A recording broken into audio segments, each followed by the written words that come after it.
मेरे ख्याल से इस टाइम जो है ना मोहसिन नकवी ने जानबूझ के इस टाइम जो है ना कोई आग लगाने वाला ना काम किया है कि मतलब एक दफा मैं ना शोर मचा दूं कि मैं कुछ करने जा रहा हूँ। तो मतलब देयर इज समथिंग फिशी इस टाइम ना, कुछ इस टाइम मेरे मेरे ख्याल से इस टाइम ना कोई दाल में कुछ काला है, या दाल में कुछ काला है या पूरी दाल ही काली है इस टाइम। कुछ ना कुछ इनके जहन में कोई पाकर है, ये सोच रहे हैं कुछ हम्म। कि मतलब मोहसिन नकवी के आज बयान बड़े सख्त है और कुछ चीजें मोहसिन नकवी ने मानी भी हैं इंडिया के लिए।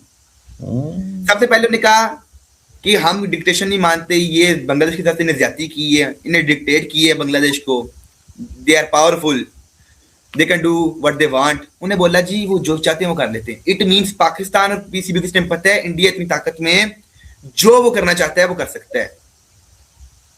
एक तो बात ये मोहसिन नकवी ने एक एक्सेप्ट भी की और साथ ये भी बोला कि आप डिक्टेट कर रहे हैं पूरी दुनिया को। फिर कार्य हम सारे झुकाने वाले नहीं है, आगे पीछे छोटी छोटी बातें, हम बांग्लादेश के साथ खड़े हैं, साथ अभी पता लग जाएगा कितने हम कितने खड़े हैं। फिर उन्होंने कार्य बांग्लादेश को डिक्टेट किया, बाहर निकाल दिए। अगर आईसीसी फाइंड कर सकता है 21वीं टीम, तो आप 22वीं में भी ढूंढनी शुरू कर दे।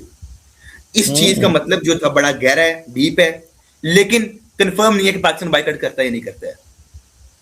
पाकिस्तान को करना नहीं चाहिए, ना ही पाकिस्तान को सूट करता है पाकिस्तान ऐसी कंट्री को कि वो जो है बाइकआउट करे। और कोई बड़ी रीजन भी नहीं है पाकिस्तान के लिए। पाकिस्तान का ना ही अपना मामला है, इंटरनल मामला नहीं है, इंडिया के साथ कोई हमारे को लड़ाई नहीं है। इंडिया मान चुका है हाइब्रिड मॉडल पे खेलने के लिए।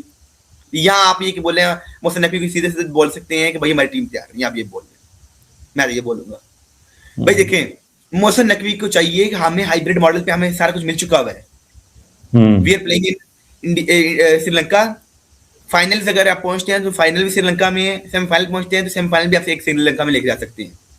लेकिन बात ये है कि आपकी टीम तैयार है।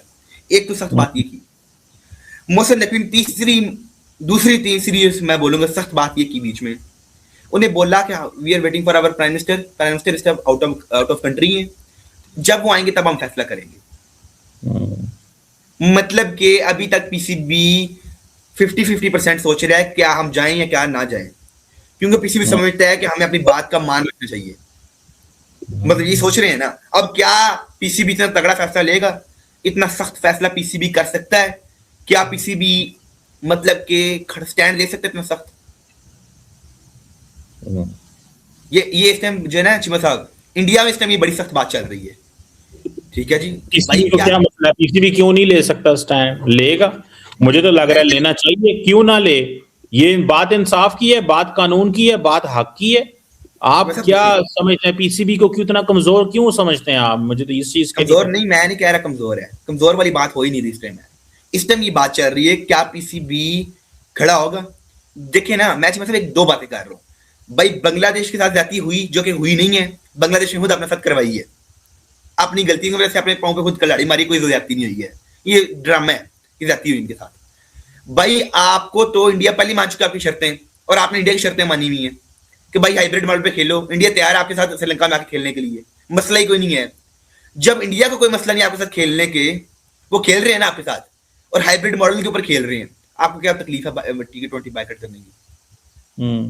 कोई प्रॉब्लम ही नहीं है मतलब पाकिस्तान को इस टाइम। पाकिस्तान सिर्फ और सिर्फ मेरे हाथ से इस टाइम जो है शो करा रहा है दुनिया को कि 22वीं टीम ढूंढो। आईसीसी का शो करा रहा है, आईसीसी को सोचने पे मजबूर कर रहा है कि पाकिस्तान अब कौन सा डिसीजन लेगा। इस टाइम इंडिया में मेन टॉपिक ये चल रहा है कि पाकिस्तान क्या करने जा रहा है। आखिरकार चीमा साहब, लोग मानते हैं नहीं मानते, लोग तो ये कहेंगे पीसीबी स्ट्रांग नहीं है। आखिरकार पीसीबी का डिसीजन तगड़ा हो सकता है, बाइकआउट कर दे। हमें तो बाइकआउट कर देना चाहिए। अगर इतना ही इन्हें शौक इस टाइम चल रहा है कि भाई हम बांग्लादेश के साथ खड़े हैं तो कर लो बाइकआउट।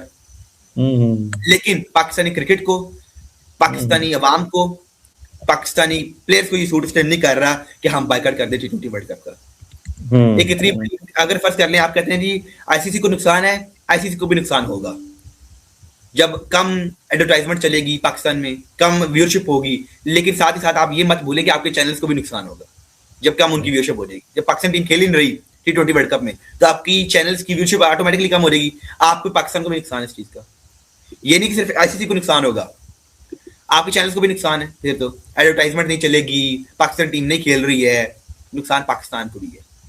आईसीसी को जो थोड़ा बात हो जाएगा, जो भी हो जाएगा, लेकिन वो एक पूरा दायरा खड़ा हुआ है। लेकिन फिलहाल आपकी तो व्यूअरशिप कम हो जाएगी, आपके चैनल्स की व्यूअरशिप तो कम हो जाएगी ना, आपको तो बड़ा नुकसान होगा। आई थिंक चीमा साहब पाकिस्तान क्रिकेट को उस टाइम सूट नहीं करता कि वो बायकॉट करे, जबकि हमारी तमाम शराइत मान ली है आईसीसी ने, हमें कोई प्रॉब्लम नहीं है। अगर हम बांग्लादेश की वजह से करते हैं तो आई थिंक ये हमारा काफी नालायक डिसीजन होगा, कि हम ये नालायकी वाला फैसला चाहिए मेरे ख्याल से, कि अगर हम बायकॉट कर दे तो। आप मैं कहता हूं क्यों नहीं बाइकआउट करना चाहिए। मतलब क्या आपको क्या कहा है आईसीसी और बीसीसीआई ने, आपको क्या बोला है? नहीं, हम हक पे खड़े हैं हमारा। अच्छा सुने हक आपको दे दिया गया है ना। सुने भाईजान, बात ये नहीं है कि हमारे साथ क्या डील की है, बात ये है कि ये बराबरी बाकियों के साथ क्यों नहीं है। अगर एक डील उन्होंने हमारे साथ की है, वो डील दूसरे के साथ क्यों नहीं है? जब एक मुल्क कह रहा है कि हमें खतरा है, तो उससे आपने हाइब्रिड मॉडल बांग्लादेश के साथ भी कर लें। उन्होंने कहा जी ठीक है, ना हम बांग्लादेश के मुल्क जाएंगे, ना बांग्लादेश हमारे मुल्क आएगा, हम श्रीलंका में खेलेंगे, दुबई में खेलेंगे, तो जॉब इज डन।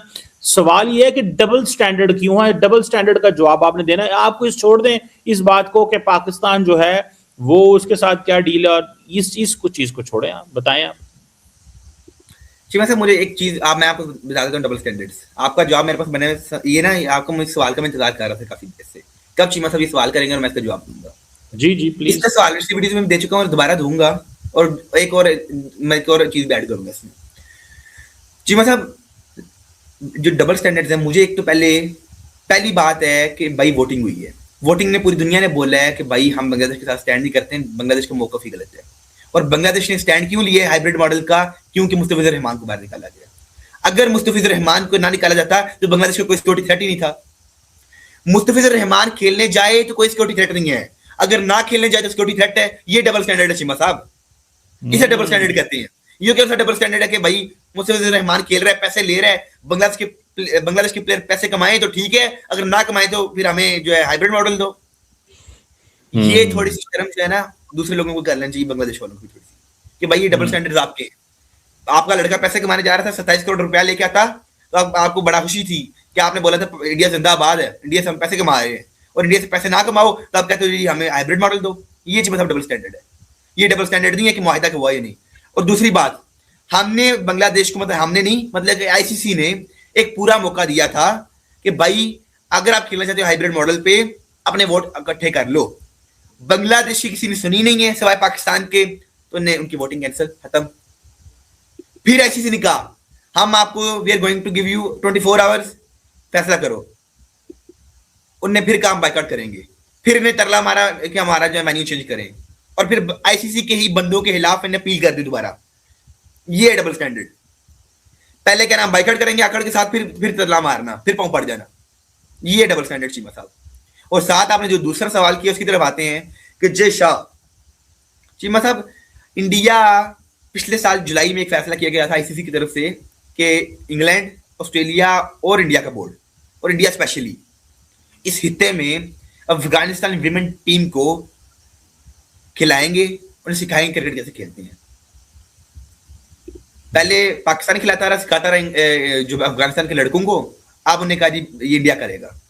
इंडिया इस टाइम अपनी पूरी सुप्रीमेसी दिखा रहा है कि हम अगर टीम को ट्रेन कर सकते हैं, हम अफगानिस्तान को भी करेंगे, पाकिस्तान नहीं करेगा।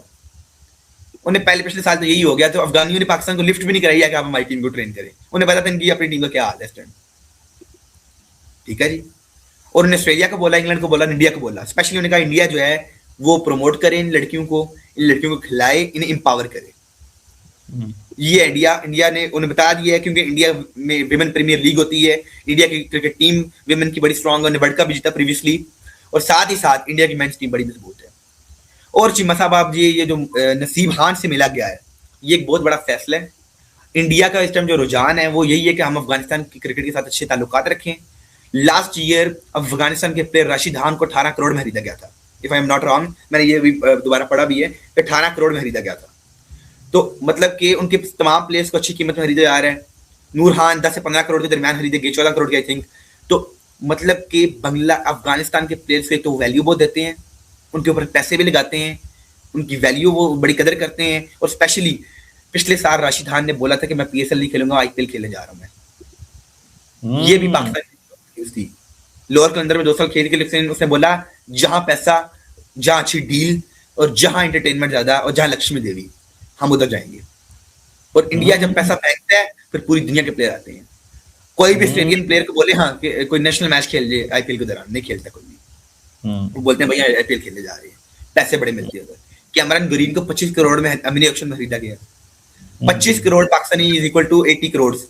आपकी तो इतने में 80 करोड़ और 80 करोड़ 160 करोड़ में आपकी टीम आ जाती है। 50 करोड़ में वो 2 प्लेयर खरीदते हैं और आपकी पूरी टीम आ जाती है। ये इंडिया और आपके अब वो क्या कह रहे हैं, इंडिया के साथ मिले, अफगानिस्तान को अच्छे स्टेडियम्स बना के दें, अफगानिस्तान के क्रिकेट बोर्ड को एम्पावर करें, उधर इन्वेस्टमेंट करें, उधर अपनी टीम को भेजा जाए। वो मे बी कि वो in future Indian team Afghanistan खेलने जाए, उधर वो स्टेडियम्स उन्हें बना के देंगे, अच्छी फैसिलिटीज मुहैया करेंगे, प्रोवाइड करेंगे इंडियन क्रिकेट बोर्ड, और एक बड़ी इन्वेस्टमेंट करने जा रहा है अफगानिस्तान में भी। आईसीसी ने बांग्लादेश को टी20 वर्ल्ड कप से बाहर किया क्योंकि बांग्लादेश ने डेडलाइन, नियम और शेड्यूल तीनों को हल्के में लिया। लेकिन जैसे ही ये फैसला आया, पाकिस्तान के मोहसिन नकवी साहब अचानक मैदान में कूद पड़े। बयान आया, बांग्लादेश हमारे भाई हैं, उनके साथ गलत हुआ है, हम बहुत कुछ करेंगे और हम भी टी20 वर्ल्ड कप का बहिष्कार करेंगे। लेकिन फिर उसी बयान में एक लाइन और जोड़ दी गई, बस हमारे पीएम शहबाज शरीफ आ जाएं। यही पूरी कहानी खुल जाती है। पहली बात, अगर आईसीसी ने नियमों के तहत फैसला लिया है तो उसमें भाईचारा कहां से आ गया? क्रिकेट टूर्नामेंट भावनाओं से नहीं, नियमों और प्रोफेशनलिज्म से चलते हैं। दूसरी बात, पाकिस्तान बार बार बहिष्कार की धमकी देता है, लेकिन हर बार अगर मगर और पीएम के आने का इंतजार क्यों करता है? अगर बहिष्कार करना है तो सीधा करो, शर्तें क्यों? और तीसरी सबसे अहम बात, भारत को इसमें घसीटना क्यों? एक भारतीय के तौर पर साफ कहूं तो भारत ने ना कोई बयान दिया, ना कोई धमकी दी, ना किसी को उकसाया। भारत ने बस एक बात मानी, आईसीसी के नियम। अगर बांग्लादेश ने नियम नहीं माने तो आईसीसी ने कार्रवाई की। इसमें पाकिस्तान का गुस्सा या भाईचारा कहीं फिट नहीं बैठता। अब बात बहिष्कार की। अगर पाकिस्तान भी नहीं खेलता तो भारत क्या करेगा? भारत वही करेगा जो हमेशा करता है, खेलेगा, जीतेगा और वर्ल्ड क्रिकेट को आगे बढ़ाएगा। सच ये है कि आईसीसी टूर्नामेंट भारत के बिना नहीं चलते, लेकिन भारत किसी एक टीम के बिना रुकता नहीं है, और यही बात कुछ लोगों को सबसे ज्यादा चुभ रही है। आज बांग्लादेश बाहर है, कल पाकिस्तान बहिष्कार की बात कर रहा है, लेकिन अंत में सबको आईसीसी के नियमों के आगे झुकना ही पड़ता है। क्रिकेट दबाव से नहीं चलता, क्रिकेट धमकी से नहीं चलता, क्रिकेट नियमों से चलता है। अब सवाल आपसे है, क्या मोहसिन नकवी का बयान सच में क्रिकेट के लिए था या सिर्फ राजनीतिक सहानुभूति दिखाने के लिए? कमेंट में अपनी राय जरूर दीजिए।